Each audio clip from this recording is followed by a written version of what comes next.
नमस्ते, जय श्री कृष्णा, ओम साई राम। मैं करुणा शाह अपने तमाम साई भक्तों का स्वागत करती हूँ मेरे अपने यूट्यूब चैनल पर, जिसका नाम है साई करुणा। उम्मीद करती हूँ आप सब स्वस्थ होंगे, मस्त होंगे और साई कृपा से तंदुरुस्त भी होंगे। साई सच्चरित्र के 2 अध्याय हमारे हो चुके हैं। आज हम तीसरे अध्याय की ओर आगे बढ़ेंगे।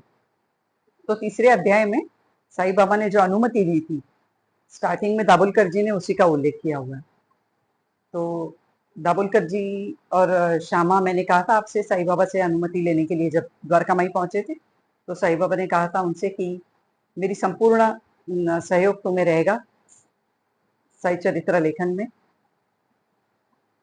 तो तुम मुझ पर दृढ़ विश्वास रखो, मेरे शब्दों पर दृढ़ विश्वास रखो और धैर्य रखकर दृढ़ निश्चय के साथ आगे बढ़ो और लेखन कार्य आरंभ कर दो। मैं पल पल तुम्हारी इसमें सहायता करूंगा। और मेरा संत चरित्र लेखन कार्य करने से जो अज्ञान का वश हमसे भूल हो जाती है या पाप हो जाते हैं, कई बार होता है ना, आपको मच्छर काट जाता है और जब हमको वो महसूस होता है काटा हुआ, तो हम फट से उसके ऊपर हाथ मार देते हैं और वो मच्छर मर जाता है, या कोई कीड़ा होता है या कोई जीव हमसे चलते फिरते मर जाता है। तो ये जो अज्ञानतावश या ना समझी में हमसे गलत कार्य होते हैं या पाप होता है, उसी वक्त उसकी भगवान से क्षमा मांग ली जानी चाहिए। तो इसका प्रायश्चित हमें नहीं करना पड़ता। जानबूझकर किए हुए जो पाप कर्म होते हैं, उसका प्रायश्चित के बिना और कोई मोक्ष के द्वार तक आप पहुंचने का और कोई रास्ता आपको कभी नहीं मिल सकता। तो ये अज्ञानतावश जो हमसे पाप कर्म हो जाते हैं, तो किसी भी संत चरित्र के लेखन से ये सारे पाप कर्म अपने आप नष्ट हो जाते हैं। और इसका श्रवण करने से हमारी जो पारिवारिक समस्याएं होती है ना, कि बेटी की शादी कैसी होगी, बेटे की पढ़ाई कैसे होगी, मेरा धन पर्याप्त हो पाएगा मेरे परिवार को संभालने में या इनकी परवरिश करने में, तो ये जो चिंताएं होती है हमारे मन में, ये भी सारी अपने आप दूर होती जाती है। ये डर जो मन में होता है कि मैं करता हूँ, और ये जो मन में वहम होता है हमारे कि करता मैं हूँ, हालांकि कर वो रहा है, भगवान करते हैं, सब निमित्त हम होते हैं, पर ये भावना भी, ये डर भी जो होता है हमसे, वो दूर हो जाता है। तो एक विश्वास और एक आश्वासन साईं बाबा ने दाभोलकर जी को दिया और कहा लेखन कार्य अपना आगे बढ़ाओ।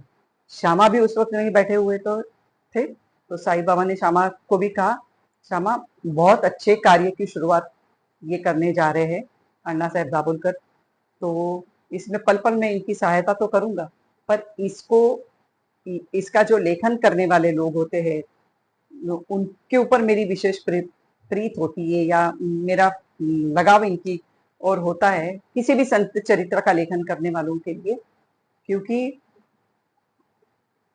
इससे ये संतों तक पहुंचने का, भगवान तक पहुंचने का मार्ग कैसा होता है, सुगम है, कठिन है, कैसा है, इसके जानकार ये होते हैं और इसकी जानकारी वो सामने श्रवणकर्ताओं को भी दे रहे हैं। तो इसका भजन, कीर्तन, लेखन, श्रवण सब अपने आप में हितकारी है।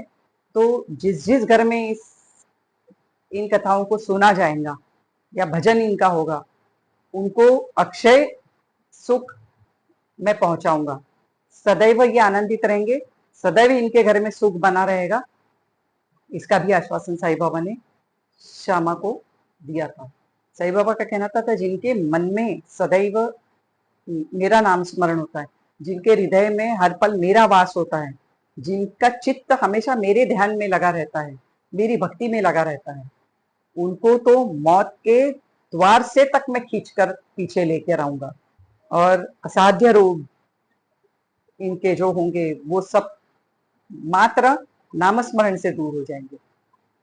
तो कितनी अच्छी बात होती है। देखिए, कलयुग में भगवान तक पहुंचने का, साईं बाबा तक पहुंचने का केवल एक मार्ग है, नामस्मरण और उनकी कथाओं का कथन, श्रवण और लेखन।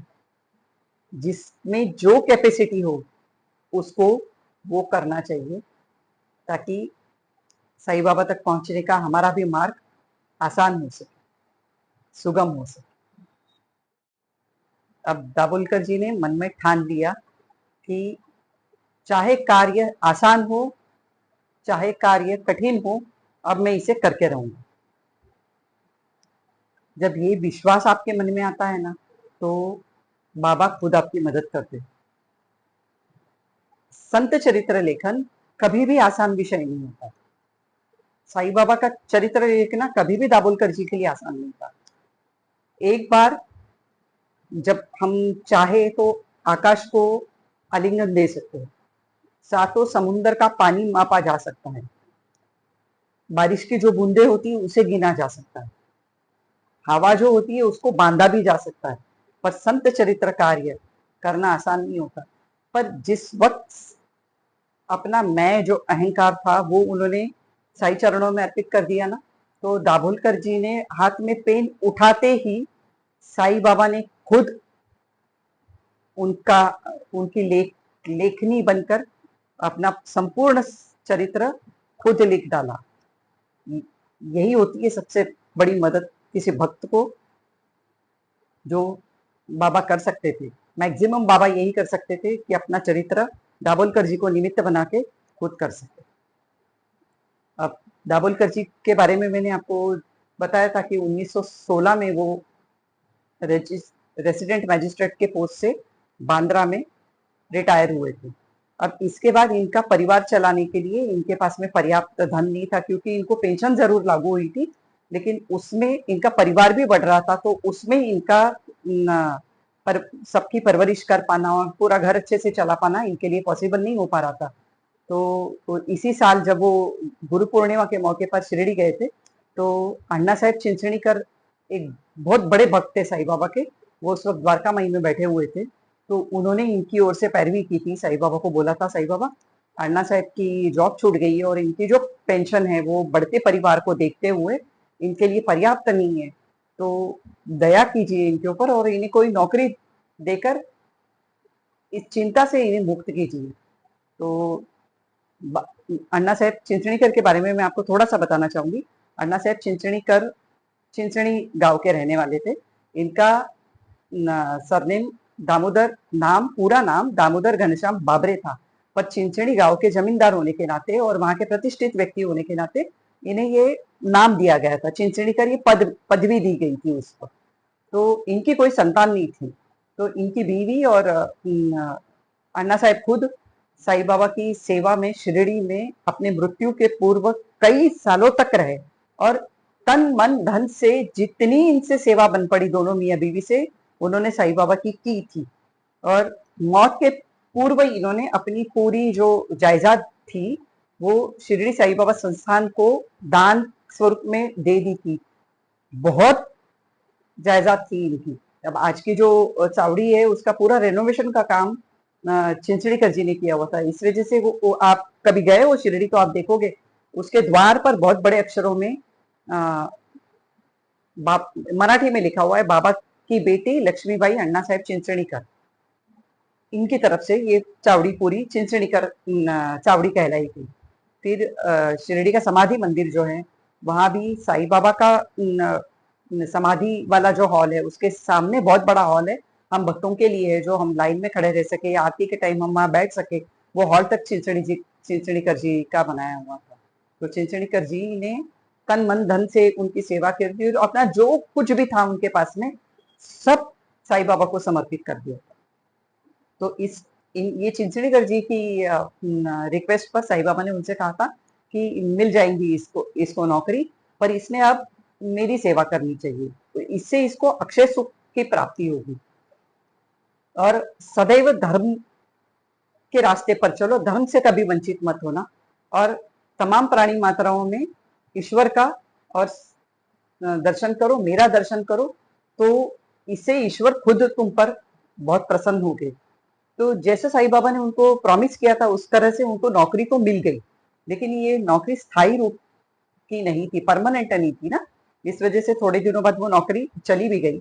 उस वक्त इन्होंने मन में डिसाइड कर लिया अब चाहे कुछ भी हो जाए, अब नर सेवा जितनी करनी थी इतने दिनों तक, इतनी पूरी लाइफ में करते आया हूं, अब नर सेवा नहीं करूंगा, अब जितना भी मेरा समय है आगे का वो पूरी तरह से साईं बाबा को समर्पित रहेगा।